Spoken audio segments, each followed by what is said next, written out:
कड़ी में जैसा नांदेड़ महाराष्ट्र का एक मामला सक्षम गौतम, जो कि हमारे अनुसूचित जाति समाज से हमारा होनहार बच्चा था और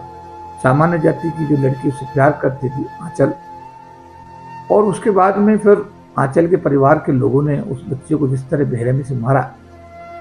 तो ये मैं कहूँगा कि ये घृणा का और जातिवाद का दोनों का ही एक बहुत ही, मैं ये कह सकते हैं कि ये एक ऐसा उदाहरण के रूप में हम इसे देखते हैं। जो लोग कहते हैं भारत से जातिवाद खत्म हो गया, वो लोग भारत की सच्चाई से मुझे लगता है कि परिचित नहीं है। आज भी भारत में जातिवाद है, और जातिवाद मेरे दृष्टिकोण में बहुत, क्योंकि मैंने सरकारी क्षेत्र में करीब 40 साल का मेरा अनुभव है। सरकार के क्षेत्र में जो लोग काम करते हैं उनके साथ जिस तरीके से जातिगत आधार पर भेदभाव होता है, या भारत की सरकार ने भारत में सामाजिक समरसता बनाने के लिए और कानून के अंदर भी ये प्रावधान किया है कि जब कोई अंतर्जातीय विवाह होगा तो सरकार भी उसको प्रोत्साहन देने के लिए अपनी तरफ से आर्थिक सहयोग प्रदान करती है। जो बच्चे इंटरकास्ट मैरिज करते हैं, चाहे वो लड़का शुरू कास्ट का हो, किसी सामान्य जाति की लड़की शादी करता है, या इसका उल्टा होता है, तो सरकार की तरफ से डॉक्टर अम्बेडकर फाउंडेशन जो दिल्ली में है, वो सरकार की तरफ से उसमें एक आर्थिक सहयोग की व्यवस्था उसमें की गई। इसका मतलब ये है कि सरकार की तरफ से भी ये पहल होती है कि अंतर्जातीय विवाहों पर ना तो संविधान में और ना ही सरकार की तरफ से किसी प्रकार की कोई रुकावट है।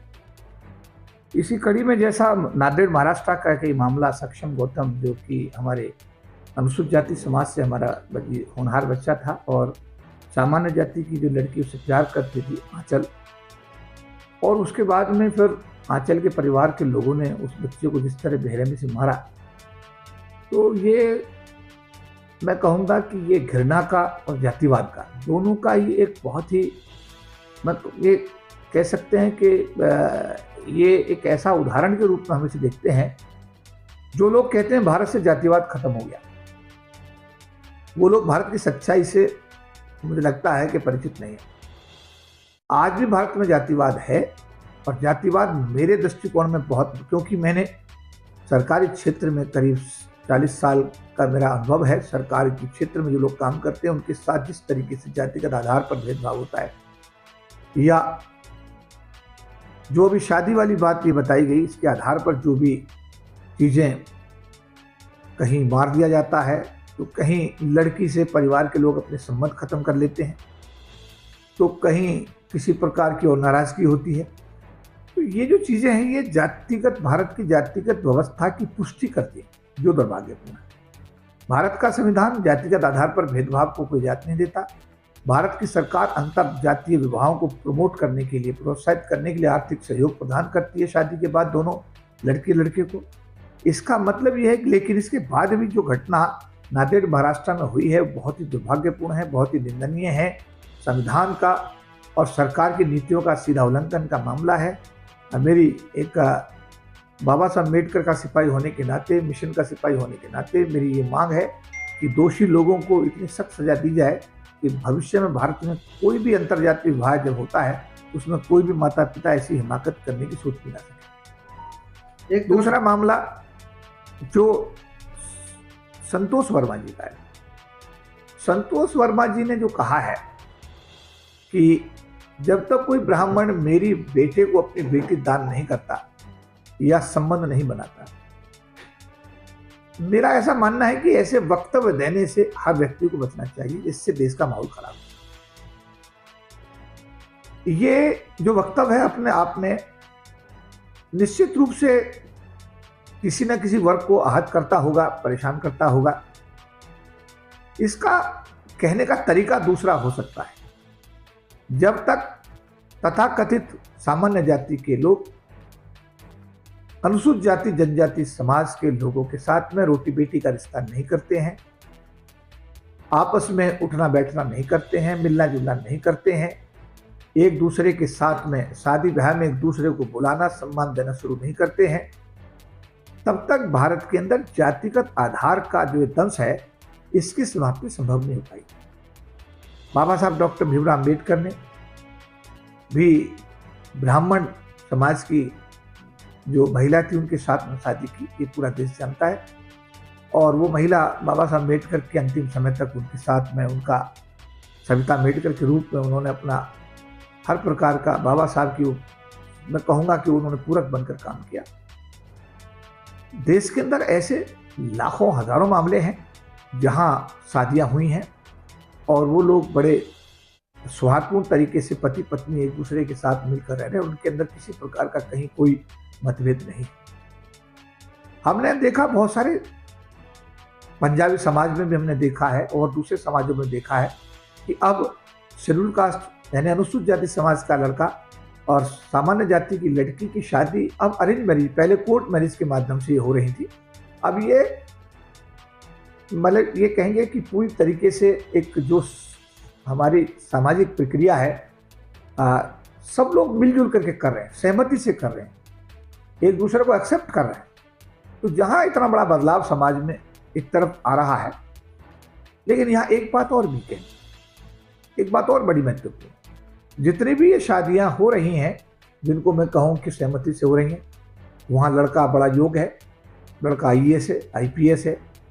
या सरकार की अच्छी नौकरी में है, या लड़की बहुत पढ़ी लिखी है, वो उच्च पद पर है। तो ये जो परिवर्तन है, ये जहाँ आपकी जो ऑफिशियल पोजीशन है, आपकी जो सरकारी पोजीशन है, वो आपके साथ में मजबूती आपको दे रही है, या आप आर्थिक रूप से बहुत मजबूत हैं। गरीब क्षेत्रों में आज भी वही जातिवाद, वही भेदभाव, वही अत्याचार, अन्याय पूरी तरीके से व्याप्त है। अनुसूचित जाति समाज के जो लोग सरकार की नौकरी में आकर के गरीबी की रेखा से ऊपर आए हैं, या अपने संसाधनों व्यापार के माध्यम से किसी अन्य माध्यम से वो आर्थिक रूप से सक्षम और संपन्न हुए, वहाँ ये शादियाँ हो भी रही हैं और ये शादियाँ चल भी रही हैं, यानी कि उनमें आपस में तालमेल है। बट अगर हम इसको थोड़ा सा अनुसूचित जाति समाज से गरीब तबके की तरफ देखते हैं, तो वहाँ पर जातिगत भेदभाव बिल्कुल उसी तरीके से व्याप्त है जो आज से 50 साल पहले, 100 साल पहले था। तो मेरा आज आपके टीवी चैनल के माध्यम से भारत के हर आम और हर खास से ये निवेदन है, हम सब भारतीय हैं।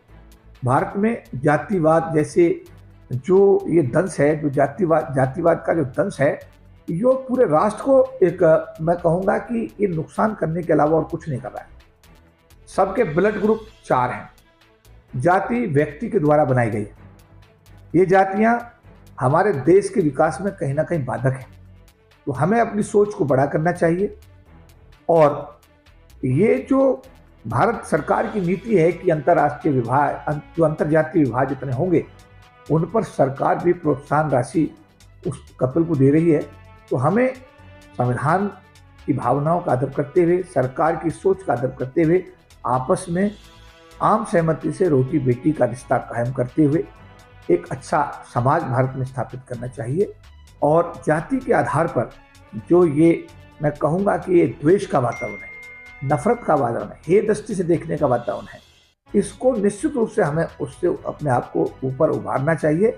और एक प्रेम का, प्यार का, एक आपस में तालमेल का, एक दूसरे के साथ सहयोग का, एक दूसरे का मान का, सम्मान का एक वातावरण देश में स्थापित करके भारत राष्ट्र को एक सबल राष्ट्र स्थापित करने की तरफ बढ़ना चाहिए। साथ साथ ऐसी कोई बात जो किसी जाति विशेष को चोट पहुंचाती हो, धर्म विशेष को कोई चोट पहुंचाती हो, भारत के संविधान के खिलाफ हो, भारत के संविधान की मूल भावना उसमें निहित ना हो, ऐसी चीज़ों को कहने से, करने से भारत के हर नागरिक को बचना चाहिए।